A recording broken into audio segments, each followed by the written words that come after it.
کچھ لوگ کلاسیکی موسیقی سنتے ہیں، کچھ کرتے ہیں کیلولا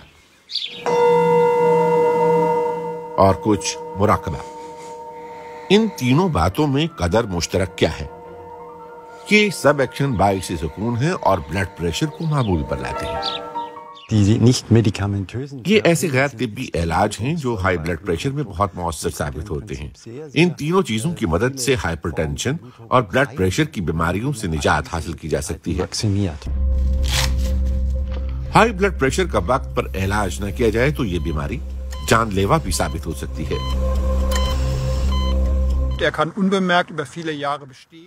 مریض کو پتہ ہی نہیں چلتا کہ وہ ہائی بلڈ پریشر کی بیماری میں مبتلا ہے۔ اس کی علامات بھی عام سی ہیں، مثال کے طور پر سر درد، تھکن یا الجھن اور بینائی کے مسائل وغیرہ۔ زیادہ تر لوگ ان علامات میں ڈاکٹر سے رجوع ہی نہیں کرتے۔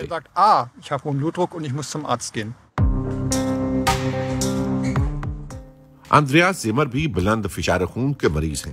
انہیں بے خوابی کی شکایت تھی اور سوتے ہوئے انہیں شدید پسینہ آتا تھا۔ ان کا خیال تھا کہ سب کچھ دفتری کام کے تناؤ کی وجہ سے ہو رہا ہے۔ آخر کار روٹین کے چیک اپ کے دوران پتا چلا کہ میں ہائی بلڈ پریشر کا مریض بن چکا ہوں۔ میں ہر 2 سال بعد یہ چیک اپ کراتا تھا۔ اسی دوران جب اچانک مجھے علم ہوا کہ میں مریض بن گیا ہوں تو میرا پہلا ریاکشن تھا، ارے یہ کیا ہوا؟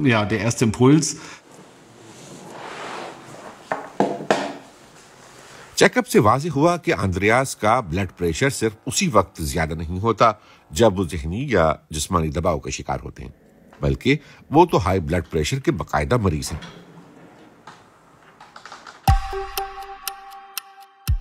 آٹونومک اعصابی نظام بلڈ پریشر کو کنٹرول میں رکھنے میں اہم ہوتا ہے۔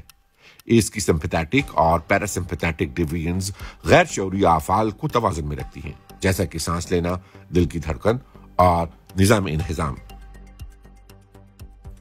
سمپیتھیٹک نظام ریڑھ کی ہڈی کے گرد کام کرتا ہے۔ جب ہم سٹریس میں ہوتے ہیں تو یہ نظام ایکٹیو ہو جاتا ہے اور مختلف قسم کے سگنلز پیدا کرتا ہے تاکہ اعصابی نظام بلڈ پریشر کو تیز کرے۔ جب دل کی دھڑکن تیز ہوتی ہے تو رگوں پر بھی دباؤ بڑھ جاتا ہے۔ پیرا سمپیتھیٹک نروس سسٹم جیسے ہی فعال ہوتا ہے تو ہم آرام کر سکتے ہیں اور یوں ہم تر و تازہ ہو جاتے ہیں۔ لیکن جب سٹریس قابو سے باہر ہو جائے تو سمپیتھیٹک سسٹم مسلسل فعال ہی رہتا ہے، جس کی وجہ سے ہائی بلڈ پریشر پیدا ہوتا ہے۔ یعنی کوشش ہونا چاہیے کہ انسان مسلسل دباؤ کا شکار نہ رہے۔ زیادہ تر مریض بلڈ پریشر کی گولیاں کھاتے ہیں۔ بے شک ہائپر ٹینشن کی عمدہ ادویات دستیاب ہیں۔ ڈاکٹرز عمومی طور پر 4 یا 5 مختلف ٹیبلٹس تجویز کرتے ہیں، لیکن میں سب سے پہلے دوائی کے بجائے غیر طبی علاج تجویز کروں گا۔ ہمارے پاس ایسے متبادل ہیں۔ غیر طبی متبادل طریقوں میں جنگلات کے درختوں والے مقامات پر چہل قدمی اہم ہے۔ پرندوں کی چہچہاہٹ اور درختوں کی خوشبو سے پیرا سمپیتھیٹک سسٹم فعال ہوتا ہے۔ جاپان میں تو یہ طریقہ سرکاری طور پر تھراپی کی حیثیت اختیار کر چکا ہے۔ کلاسیکی موسیقی، دن کے وقت کیلولا یا سانس لینے کی باقاعدہ مشقیں بھی ایسا ہی فائدہ پہنچاتی ہیں۔ کئی سٹڈیز بتاتی ہیں کہ ایسی پریکٹسز اعصابی نظام کو ریلیکس کرتی ہیں اور یوں بلڈ پریشر بھی کنٹرول میں رہتا ہے۔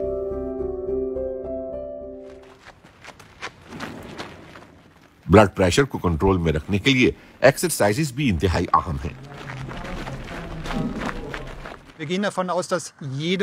میرے خیال میں ہر قسم کا کھیل ہی بہتر ہوتا ہے۔ یہ انسانی بلڈ پریشر کو متوازن حد تک بڑھاتا ہے، جس سے نفسیاتی سکون بھی ملتا ہے۔ لیکن جب بیٹھے رہنے کا دورانیہ زیادہ ہو جائے تو بلڈ پریشر گر جاتا ہے۔ دوڑنا، جنگلات میں چہل قدمی یا یوگا بلڈ پریشر کی گولیاں کھانے سے زیادہ بہتر ہے۔